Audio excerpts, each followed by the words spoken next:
du Dominicaine, de la Belgique, de la France et de l'Allemagne. C'était Marie, Nico, Vanessa, Sylvain, et on s'est approché par une étape au début, par une vaste analyse sur différentes échelles, après une stratégie, un programme et après une solution spatiale pour aussi à différentes échelles. À l'échelle de la commune Font-Romeu-Odéovia, on a vu le potentiel de polycentralité et de pas vraiment seulement faire un propos sur le code de la station, qui est important, mais aussi faire des nouveaux liens. Nous, on propose aussi un nouveau lien avec la commune à côté, avec qui la domaine fiable est déjà liée à une nouvelle série de cabines entre le cœur de la station de Font-Romeu à Pyrénées-des-Nuits. Et on va aussi le potentiel de la gare de Font-Romeu, parce qu'il n'y a pas beaucoup de gares dans les Pyrénées, pas beaucoup de stations diverses qui sont desservies par le train. Comme ça, on prévoit aussi une petite cabine entre la gare de Rio au cœur de la station. C'était pour l'échelle de toute la commune. So we approached in 3 steps. First, I brought analysis, and then we made a strategy and a program in different scales, and also a spatial solution.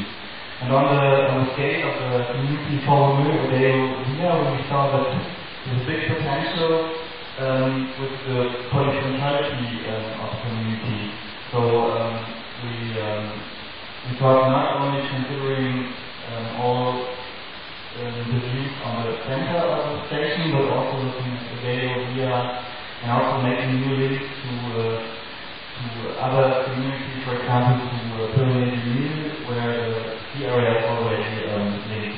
So we proposed a new telepheric link to Pyrénées-des-Nuits to make a circle of links for the ski area. So instead of renewing the existing telepheric setting, we prefer a new one to Pyrénées-des-Nuits. And also we proposed a link between the station, which we thought was big potential for Font-Romeu, make a link to the telepheric from the station in Via to the heart of the station.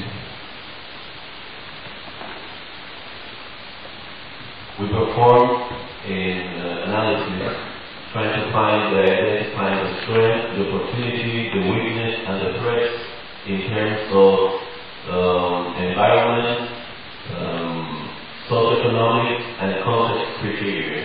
We identified the main problems, which were the lack of activities in the whole year, because we only have like the main season, which is winter.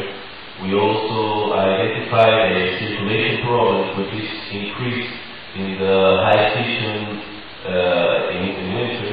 We also identified a lack of different visitors, tourists, that we may improve also. And the strategy was first to increase the amount of tourists and different kinds of tourists in terms of how long they stay in the village. We proposed to increase the activities to improve the existing ones, also bring more people into the heart of town to make it like a village-like, so it may be more welcoming for people. We also pretend to increase the amount of the student that comes both for the sport activité and for the Institute of Research, of Polar Research. We propose to increase the amount of students they bring in order to have both in spring and fall, so we don't have only people in winter and some people in the summer. Donc en fait on a essayé d'analyser une question donc ceci c'était en termes environnemental, social, économique et au niveau du contexte. Donc surtout c'était les forces de la résistance, les opportunités qui en découlaient les faiblesses et les menaces que sont les faiblesses. Ce qu'on a pu constater, c'était qu'on avait notamment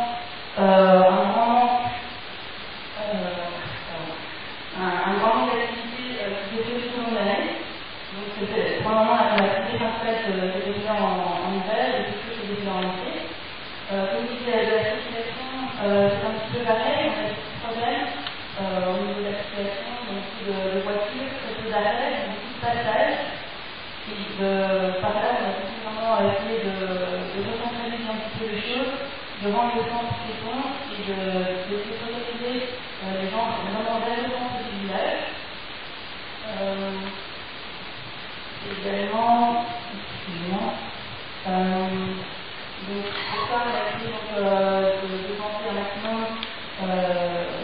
la qualité d'activité tout au long de l'année, cette saison, mais aussi de travailler sur les différentes populations qui pouvaient arriver dans la ville, donc notamment au niveau politique, donc les courts séjours, les longs séjours, mais également au niveau des résidents temporaires et permanents. Les temporaires, ça pouvait être des étudiants, autant dans la recherche qu'au niveau de l'école, des sports, etc., que des résidents, des habitants permanents tout au long de l'année.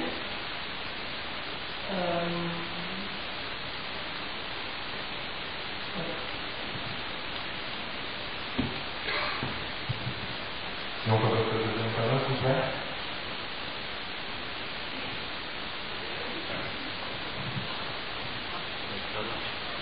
Next panel.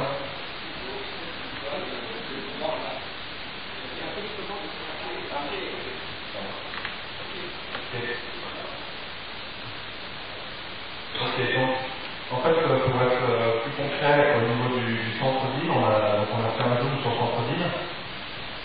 Donc on a créé deux parkings, un pour une première déviation en fait pour de manière à contourner cette grande traversée de Couronneux qui existe aujourd'hui, de manière à contourner la ville.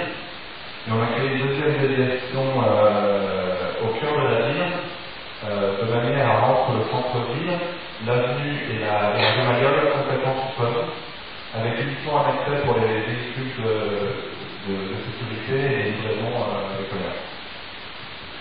Donc on a vu que dans le centre-ville avec des commerces, on a essayé de recréer un front bâti, c'est-à-dire que toute la rue qui entoure en fait le parking actuel, on a essayé de reboucher tous les trous qu'il y avait pour essayer de créer, donc avoir un front bâti avec des commerces tout au long de cette rue, avec une atmosphère un peu de village, avec des perspectives bien construites, et de travailler sur une place centrale qui permettrait d'avoir une ouverture, en fait, à la fois sur la rue, comme on peut l'avoir avec le Belvédère actuel, mais en retraitant l'espace urbain, et à la fois sur une ouverture sur la montagne qui pourrait être une piste de ski ludique pour les débutants et les jeunes enfants.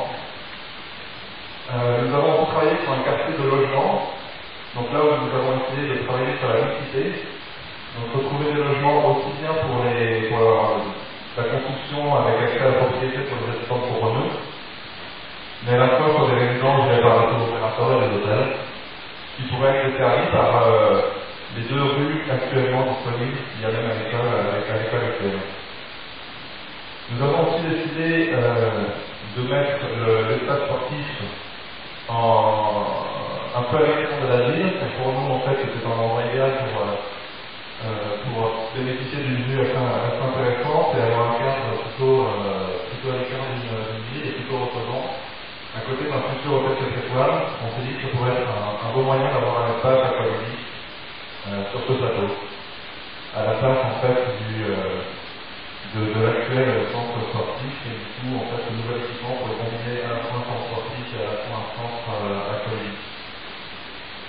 Je vais revenir sur le parking en fait qui permet en fait de dévier une seconde fois